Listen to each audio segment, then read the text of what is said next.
গত এক সপ্তাহের ব্যবধানে দিনাজপুরে বেড়েছে প্রায় সব ধরনের সবজির দাম।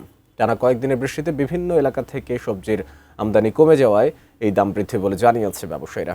এ বিষয়ে আরও জানাতে দিনাজপুরের বাহাদুর বাজারের এন মার্কেটের থেকে সরাসরি যুক্ত হচ্ছেন প্রতিনিধি ভুবন সেন।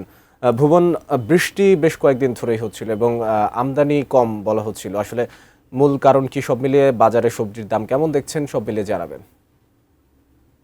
মাহমুদ, আপনাকে ধন্যবাদ। আমি এই মুহূর্তে রয়েছে দিনাজপুর শহরের সবচেয়ে বড় পাইকারি এবং খুচরা বাজার বাহাদুর বাজার এনি মার্কেটে। এখানে আজকে সাপ্তাহিক ছুটির জন্য হওয়ায় ক্রেতা সমাগম একটু বেশি।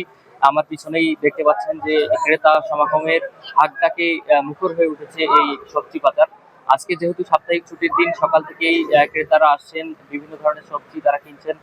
আপনাকে একটু যদি জানিয়ে রাখি, গত এক সপ্তাহ আগে বেগুন ছিল 30 টাকা কেজি দরে, সেটি আজকে বিক্রি হচ্ছে 50 থেকে 60 টাকা কেজি। এবং পটল হাইব্রিড বিক্রি হয়েছিল গত সপ্তাহে 30 টাকা কেজি দরে, আজকে বিক্রি হচ্ছে 40 থেকে 60 টাকা কেজি দরে।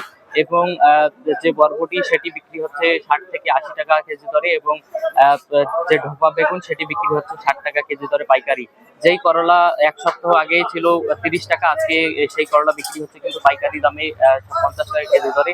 এই যে বাজারের যে গত এক সপ্তাহের ব্যবধানে যে বাজারের তারতম্য, এটি 10 থেকে 30 টাকা বৃদ্ধি পেয়েছে বলে যারা ক্রেতা রয়েছেন তারা আমাদেরকে জানিয়েছেন। বিক্রেতার যেটি বলছেন, বাজারে আমদানি কম হওয়ায় এই দরপতন যে দাম বৃদ্ধি, সেটি কিন্তু দাম বৃদ্ধি পেয়েছে। কারণ বিগত কয়েকদিন ধরে টানা বৃষ্টিপাত হচ্ছিল এই দিনাজপুরে, যার কারণে আহ, ফসলের যে উৎপাদন সেটি কিন্তু কমে যাওয়ায় বাজারে কিন্তু আমদানি কমেছে। তবে ব্যবসায়ীরা যেটি বলছেন যে আর যদি আবহাওয়া স্বাভাবিক হয়, তাহলে বাজারে যদি সবজির যে আমদানি সেটি যদি বৃদ্ধি পায়, তাহলে বাজার স্বাভাবিক হবে বলে তারা বলছেন আমাকে। মাহমুদ।